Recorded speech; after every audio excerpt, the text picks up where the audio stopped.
Hey there. So recently I'm getting a lot of questions, probably because of January 1st and New Year's resolutions and the fact that people want to improve themselves over the next year, about the fact that I do my New Year's resolutions on my birthday instead of January 1st. And there's a lot of reasons for doing that, not the least of which is it personalizes it. So I'm going to run you through a couple of major reasons why you should do it that way. Now, if for some reason your birthday falls around January 1st and it's kind of immaterial whether or not you did it on the actual day or not, my suggestion is do them on your unbirthday, which is the 6-month mid-year mark from your birthday. So you're born on January 1st, do it on June 1st or 2nd is the idea, so that you have some distance from it. Because the whole purpose of this is to kind of separate yourself from the pack. A lot of people do New Year's resolutions on January, and a lot of it focuses on things like exercise and oftentimes things like getting a raise at work or those kind of things, like they're finally going to go for something. And the problem with doing it at the same time everybody else does is that when it comes to the gym and stuff, essentially it's packed.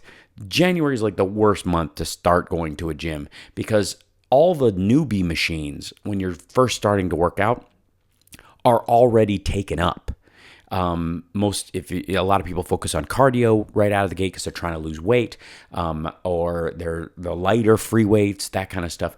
When you go into the gym, you're in there with a bunch of other people who have not been working out, who are, trying to make up for lost time, and they're using up all the gear that everybody who's doing that does. So it's harder to jockey for position on those kind of machines. If you're further down the line and you're deadlifting or you're doing major squats or you're using heavier dumbbells and the like, it's a little bit easier. It's still tough in January, and regular gym rats even hate it during the first couple weeks because that's when everybody goes. The same thing is true when you're asking for a raise at work, or you're going to go for a promotion, or you're trying to one-up yourself, you're trying to get your manager to put you on bigger projects or those kind of things. So is everybody else at the job. They've been dealing with this, especially over Christmas. A lot of people do it. They get to these goals out of duress. They spend a lot of money over the holidays, or they've run their health into the ground by drinking and eating a lot of sugar and crap, and they feel like they're making up for lost time. So that even compounds what they naturally might need to do. So it helps not to do these things around New Year's in general. So major reason. The primary reason why I do my New Year's resolutions on my birthday is because, frankly, it's my new year. Like, this isn't, my year doesn't begin on January 1st. I wasn't born on January 1st. My birthday is September 25th. And so I do a goal setting workshop on September 24th, and I start the implementation of my next year's plan on the 25th, and then I work it over the next year, and I try to cycle up as I go through each year. So that's the primary one.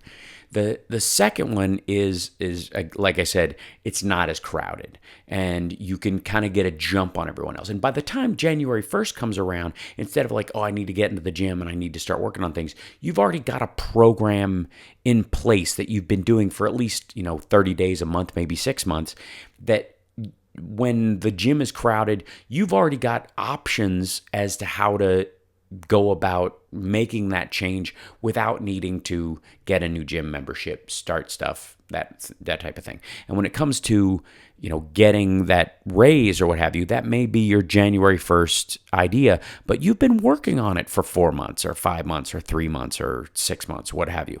So that benefits you long term. Okay.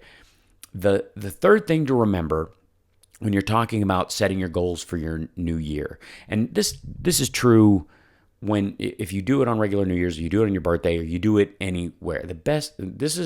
I don't know who initially said this, or where I initially heard it, because it's been around for a bit, but it was always very confusing when I first heard it, because it seems counterintuitive, was you need to be impatient with your long-term goals and patient with your short-term goals. Now, that seems backwards somehow, or it's very quizzical, but the reality is that a lot of people are impatient with their short-term goals. They get fed up, they get, feel like they're behind the 8 ball on things they're trying to accomplish. And then they decide, today's the day I'm going to do it. And they race into the gym in an attempt to lose all the weight and gain all the muscle that they've been putting off for a long time in a couple of days. They end up sore and never want to go back to the gym again, or they injure themselves. The same thing is true when you're thinking about asking for a raise or you're trying to make a career move. You start doing drastic moves that seem a little slapdash or a little desperate when you're in that situation, because you haven't been prepping for this long time, and you're kind of you need the change. When you set a long-term goal for yourself, most people are very patient with those. Like, oh, I'd love to have the body I want one day, or I want to have $1 million or $100,000 in the bank, or whatever your goal is, or at this dream job or this dream house or whatever. They seem, just by saying that thing, it punts it off into the distance. So a lot of people are very patient with those things and fear, if I scramble today, that'll get that thing to happen, but I'm not really clamoring for it. I'm clamoring today, which creates a lot of anxiety and a lot of tension around the idea of it. And it even that seems to push the date off even further of the dream thing that you want. What you want is to do the exact opposite. You want an impatient drive towards the thing you desperately want. The actual goal itself. And then you want a patient day-by-day attitude towards the steps you need to take. You need to chunk this big goal down into small pieces and attack it every single day. If you're trying to write a book, one of the worst things you can do is jump right in and start writing, telling yourself you're going to write 10 pages or 15 pages when you've never written 2. Or I'm just going to start typing until I'm out of breath and I can't take it anymore. And I'm just kind of like this fantastic, David Kelly idea that if I just keep typing, it'll magically happen in 3 days, like the Rocky script. And it doesn't, and you get frustrated and stop. What you need to do is give yourself what is almost a frustratingly small bite of what you want to accomplish, so that you want to do more, but stop yourself from continuing.